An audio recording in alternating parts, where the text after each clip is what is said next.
নমস্কার, চাঁদনি চ্যানেলে আপনাদের স্বাগত জানাই। আজ আপনারা শুনছেন একটি অসাধারণ গল্প, রাজমুকুট।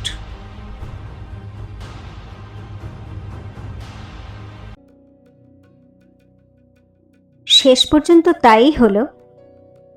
যার ভয় অগ্নিসিংহের ছিল, বীরেন্দ্র প্রতাপের ভ্রু কুঁচকে গেল, আর চোখ বিস্ময়ে এবং রাগে সংকুচিত হয়ে গেল। উর্বশীর মুখের রং উড়ে গেল, আর ও কোনো শুকনো পাতার মতো কাঁপতে থাকলো। তো চন্দ্রাবতীকে খোঁজার বাহানায় এই বিজন নিরালায় প্রেমালাপ চলছে। বীরেন্দ্র প্রতাপ অগ্নিসিংহের দিকে এগিয়ে আসতে আসতে বলল, আমি তোমার উপর ভরসা করে তোমাকে চন্দ্রাবতীর অঙ্গরক্ষক বানিয়েছিলাম, আর তুমি আমারই পাটরানীর সঙ্গে প্রেম লীলা করছো। বিশ্বাসঘাতকতা করছো তুমি আমারই সঙ্গে। অগ্নিসিংহ নিজেকে সামলে নিয়ে বলল, না বীরেন্দ্র প্রতাপ, তুমি ভুল বুঝছো। আমি এখানে চন্দ্রাবতীকেই খুঁজতে এসেছি, আর এই উর্বশী এও চন্দ্রাবতীকে নিয়ে খুবই চিন্তিত হয়ে আছে, তাই। আচ্ছা। ওর কথা শেষ হওয়ার আগেই বীরেন্দ্র প্রতাপ ওই রেশমি রুমাল দেখে বলল, কিন্তু এত চিন্তার মধ্যেও উর্বশী তোমাকে নিজের ভালোবাসার চিহ্ন দিতে ভোলেনি। অগ্নিসিংহের কাছে আর কোনো জবাব ছিল না। বীরেন্দ্র প্রতাপের ধিক্কারপূর্ণ দৃষ্টি এবার উর্বশীর দিকে পড়ল। উর্বশীর মাথা নিচু ছিল, আর চোখ থেকে লাগাতার অশ্রু ঝরে পড়ছিল। বীরেন্দ্র প্রতাপ ওর কাছে এলো আর রাগে বলল, এখন তুমি নিজের ইচ্ছায় আমার সঙ্গে যাবে, নাকি আমি জোর করে তোমাকে নিয়ে যাব? উর্বশী চোখের জল মুছতে মুছতে একবার অগ্নিসিংহকে দেখল, তারপর বীরেন্দ্র প্রতাপের সঙ্গে যাওয়ার জন্য এগোতেই যাচ্ছিল, কিন্তু হঠাৎ দাঁড়িয়ে পড়ে ধীরে ধীরে বলল, আমি আমি অগ্নিকে ভালোবাসি মহারাজ। বীরেন্দ্র প্রতাপের কানে এই শব্দ পড়তেই এক পলকের জন্য ও চমকে উঠল, হয়রান হয়ে গেল, কিন্তু পর মুহূর্তেই রাগে নিজের তলোয়ার বের করে মারতে গেল ওকে, কিন্তু মারতে পারল না, কারণ কেউ ওর হাত ধরে ফেলল। বলল, এরকম অনর্থ করবেন না মহারাজ। বীরেন্দ্র প্রতাপ দেখল পাশে চন্দ্রাবতী দাঁড়িয়ে আছে। ও এক্ষুনি সোনালের সঙ্গে সেখানে এসেছিল। চন্দ্রাবতীকে সুস্থ দেখে বীরেন্দ্র প্রতাপ নিশ্চিন্ত হল, কিন্তু পর মুহূর্তে রেগে গিয়ে বলল, অনর্থ তো হয়ে গেছে চন্দ্রাবতী। বিক্রমগড়ের রাজমহলের প্রতিষ্ঠার উপর কলঙ্ক লেগে গেছে। তুমি নিখোঁজ ছিলে বলে আমি চিন্তিত ছিলাম, চারিদিকে তোমাকে খুঁজে বেড়াচ্ছিলাম, কিন্তু এখানে এসে আমি যা দেখলাম, যা শুনলাম, তা আমি কোনো মতেই মানতে পারবো না। আমি আমি উর্বশীকে জীবিত ছেড়ে দিতে পারি না। ও প্রতারণা করেছে আমার সঙ্গে। আরে, আমি তো ওকে বিয়েই করতে চাইনি, কিন্তু আমাকে বাধ্য করা হয়েছিল। ও যদি অগ্নিকেই ভালোবাসতো, তাহলে বিবাহের আগেই বলতে পারত। না মহারাজ, চন্দ্রাবতী কঠিন স্বরে বলল, প্রতারণা উর্বশী নয়, অন্য কেউ করেছে আপনার সঙ্গে, কিন্তু আপনি বিশ্বাস করবেন না। আরে, এই বেচারির তো এতটাও সাহস নেই যে ও আপনার সামনে দাঁড়িয়ে কোনো কথা বলতে পারে। আর ও তো কি বা বলতো আপনাকে? অগ্নিকে ও তো বিয়ের পরে ভালোবেসেছে। ওর কথা শেষ হওয়ার আগেই বীরেন্দ্র প্রতাপ বলে উঠল, তাহলে তো এটা পুরোপুরি অনৈতিক। বিক্রমগড়ের পাটরানী হওয়ার মর্যাদা তোর জানা উচিত ছিল। একজন বিবাহিত স্ত্রী হয়ে অন্য কোনো পুরুষের সঙ্গে প্রেম করা, প্রেম কোনো বন্ধন অথবা নিয়মকে মানে না মহারাজ। চন্দ্রাবতী বীরেন্দ্র প্রতাপের বিরোধিতা করতে করতে বলল, প্রেম তো হয়ে যায়। তাছাড়াও উর্বশীর এখন কি বা বয়স, ছেলে মানুষও। বলতে বলতে চন্দ্রাবতী হঠাৎ চুপ করে গেল। রাজমাতা গার্গী মোহিনী ছাড়া সমস্ত পাটরানীদের সঙ্গে ওখানে এসে পৌঁছলেন। রেগে আগুন হয়ে থাকা গার্গী একবার অগ্নিসিং আর একবার উর্বশীকে দেখলেন।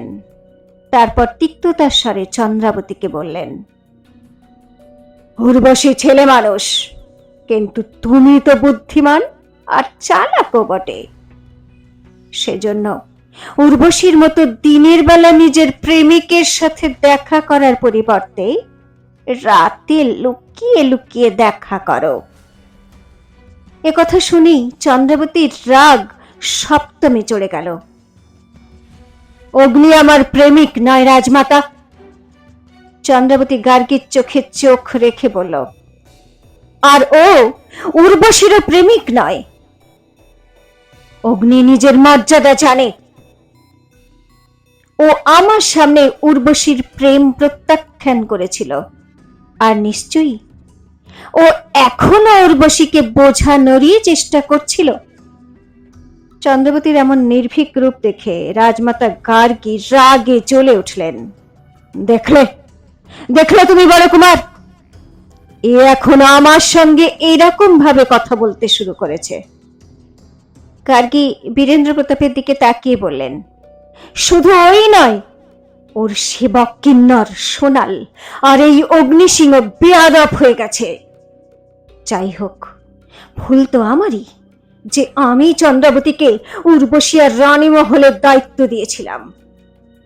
তখনই হঠাৎ কোথা থেকে সেখানে মোহিনীর আগমন হলো, আর কাঁদতে কাঁদতে বলল, হ্যাঁ মহারাজ, মহারানীমার দায়িত্ব আর পদমর্যাদা বাড়িয়ে দিয়ে রাজমাতা তো সত্যি সর্বনাশ করে ফেলেছেন।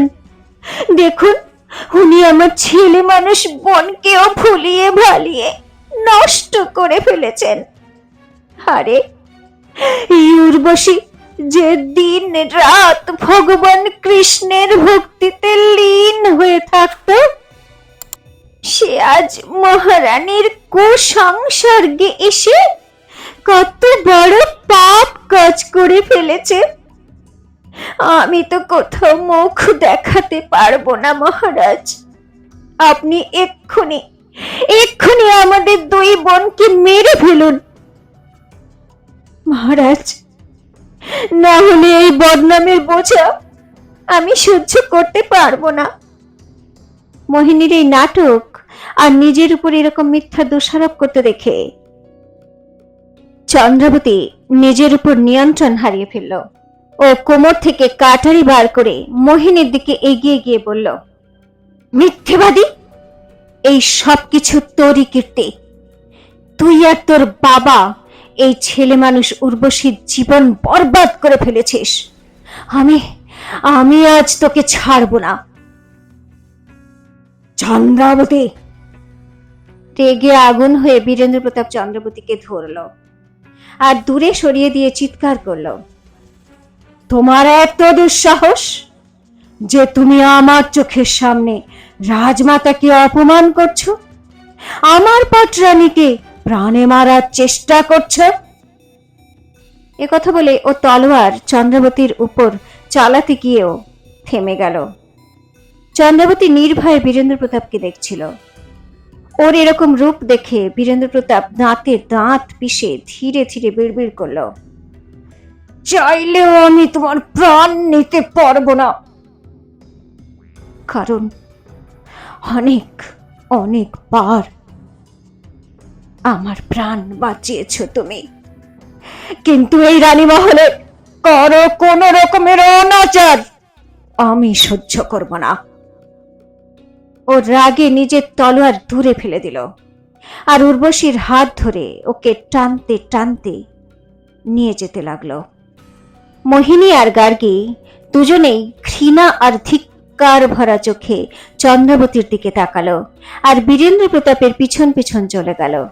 উর্বশী বার পিছন ঘুরে চন্দ্রাবতীকে দেখছিল।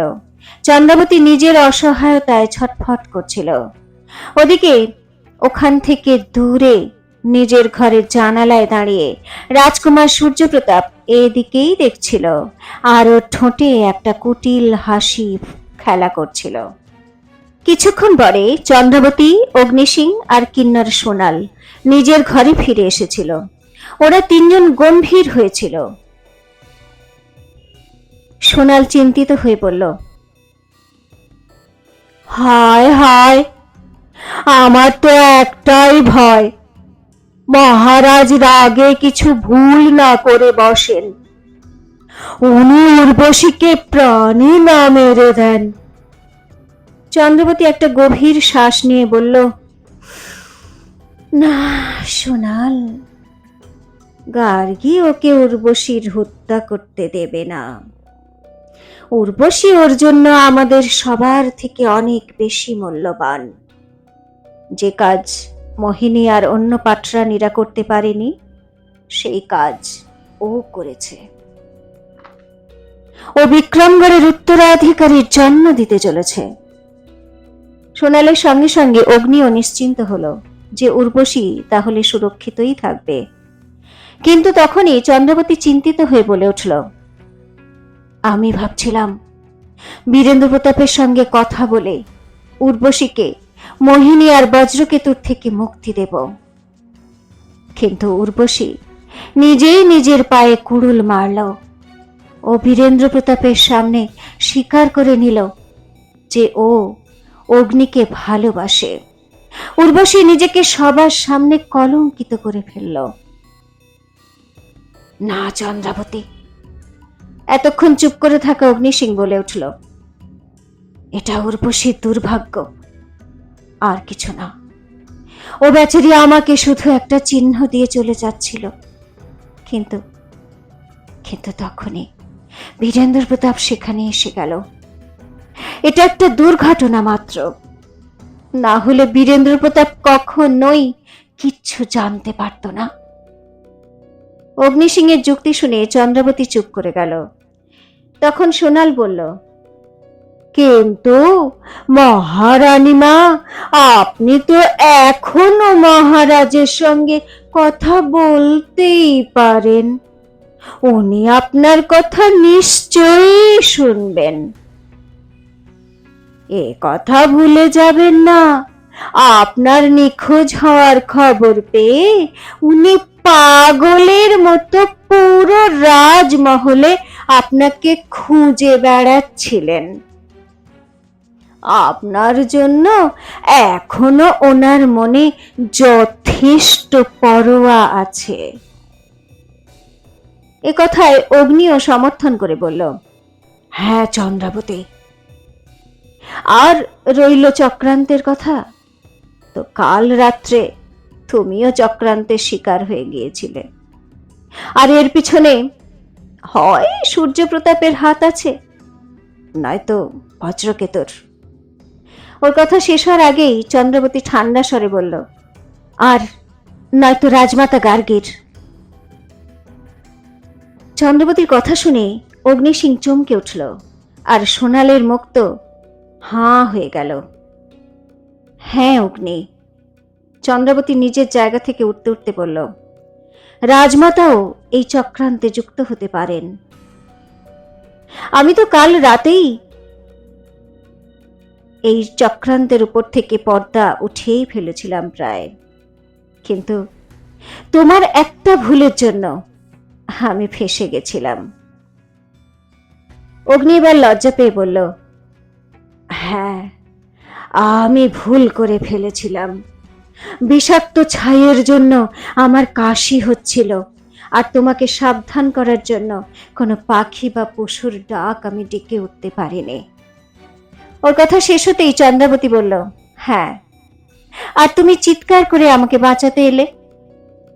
আর যে আমাকে অপহরণ করে নিয়ে যাচ্ছিল সে বুঝতে পেরে গেল যে আমি অজ্ঞান হওয়ার নাটক করছিলাম, আর ও আমার মাথায় একটা কি দিয়ে যেন আঘাত করলো।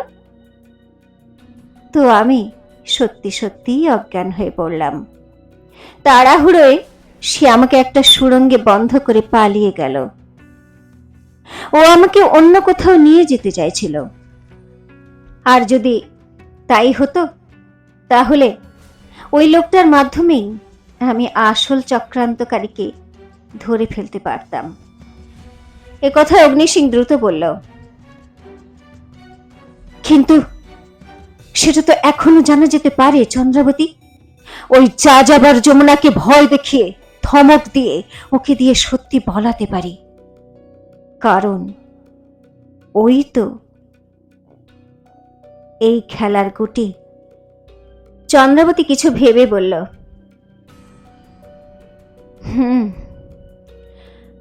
আমি যমুনার কাছ থেকে এই সত্যিটা বের করে নেবই, কিন্তু তার আগে আমাকে উর্বশীকে বাঁচাতে হবে। আর সেজন্য আজ রাতে সুযোগ বুঝে আমি বীরেন্দ্র প্রতাপের সঙ্গে কথা বলতে ওর ঘরে যাব।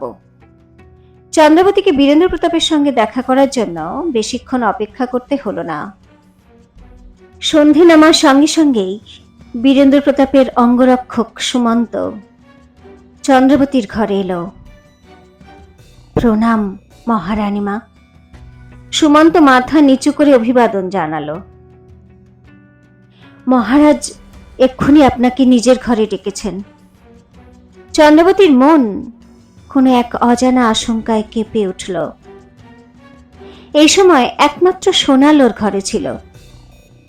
ওর মুখেও একটা ভয়ের ছাপ দেখা গেল। চন্দ্রাবতী নিজেকে সামলালো আর সুমন্তের সঙ্গে বীরেন্দ্র প্রতাপের ঘরে পৌঁছল। এই সময় ঘরে বীরেন্দ্র প্রতাপের সঙ্গে সঙ্গে রাজমাতা গার্গী আর রাজকুমার সূর্যপ্রতাপও উপস্থিত ছিল। চন্দ্রাবতী বুঝতে পারল বীরেন্দ্র প্রতাপ কেন তাকে ডেকেছিল। আমি যা জিজ্ঞাসা করব তার জবাব শুধুমাত্র সত্যি বলবে চন্দ্রাবতী। বীরেন্দ্র প্রতাপ ওর দিকে তীক্ষ্ণ নজর দিয়ে গম্ভীর স্বরে বলল, কাল রাত্রে তুমি আর অগ্নিসিং কুমার সূর্যপ্রতাপের ঘরের আশেপাশে কি করছিলে? চন্দ্রাবতী দ্রুত উত্তর দিল, আমার মনে সন্দেহ হচ্ছিল যে রাজমহলে আমার বিরুদ্ধে কোনো চক্রান্ত রচনা করা হচ্ছে। শুধু সেটারই খোঁজ খবর নেওয়ার জন্য আমি কুমারের ঘরের কাছে গিয়েছিলাম, আর অগ্নিসিং আমার অঙ্গরক্ষক, সেই জন্য সেও আমার সঙ্গে ছিল। বীরেন্দ্র প্রতাপ সঙ্গে সঙ্গে উত্তেজিত হয়ে পরে প্রশ্ন করল, কিন্তু কুমার সূর্যপ্রতাপের ঘরের কাছে যাওয়ার অর্থ কি? তুমি কি কুমারের উপর দোষারোপ করছো যে ও এই চক্রান্তের মধ্যে যুক্ত আছে? যদি হ্যাঁ হয় তাহলে তোমার কাছে কি কোনো প্রমাণ আছে? চন্দ্রাবতী মনে মনে ছটফট করে উঠল, কারণ ওর কাছে কোনো প্রমাণই ছিল না। ও একবার সূর্যপ্রতাপের দিকে তাকালো। তো সূর্যপ্রতাপ উপর উপর গম্ভীর হওয়ার ভান করছিল, কিন্তু চন্দ্রাবতী জানত যে মনে মনে ও উল্লাসে ফেটে পড়ছে। আগে না, প্রমাণ নেই আমার কাছে, চন্দ্রাবতী দাপটের সঙ্গে বলল। তো আপনি কি এটা জানতে চান না যে এরপর আমার সাথে কি হলো? কাল রাত্রে আমার প্রাণও যেতে পারত। বীরেন্দ্র প্রতাপ কোনো জবাব দেওয়ার আগেই গার্গী রেগে ছটফট করে বলে উঠল, তার দায় শুধু তোমার। যদি তোমার কোনো চক্রান্তেরই সন্দেহ ছিল তো আমাকে এই খবর দেওয়া তোমার উচিত ছিল, কিন্তু তুমি তো নিজেকে খুব বড় যোদ্ধা ভাবো, তাই না? সেজন্য একাই মৃত্যুর মুখে ঝাঁপ দিলে? চন্দ্রবতী চাইলে সেই মুহূর্তেই গার্গীকে সমুচিত জবাব দিতে পারত, কিন্তু তার পরিবর্তে ও নিজেকে শান্ত করল আর বীরেন্দ্র প্রতাপের দিকে তাকিয়ে নরম স্বরে বলল, মহারাজ, আমার নিজের জন্য কোনো চিন্তা নেই। আমি যা কিছু করেছি এবং করছি তা উর্বশীর জন্য করছি। ও এখন বিপদের মধ্যে আছে। না চন্দ্রাবতী, ও এখন পুরো সুরক্ষিত আছে। গার্গী দ্রুত ওর কথা শেষ হওয়ার আগেই কঠিন স্বরে বলল, আমি ওর এমন ব্যবস্থা করেছি যে কোনো বিপদ ওকে ছুঁতেও পারবে না। আর এখন ও আর রানী মহলে নয়, একান্ত মহলে থাকবে। এ কথা শুনে চন্দ্রাবতীর পায়ের তলা থেকে মাটি সরে গেল। তো এরকম ব্যবস্থা কেন করলেন গার্গী? উর্বশীর জন্য? কি এই একান্ত মহলের রহস্য? সত্যি কি উর্বশী ওখানে সুরক্ষিত থাকবে? আর কি করবে চন্দ্রাবতী?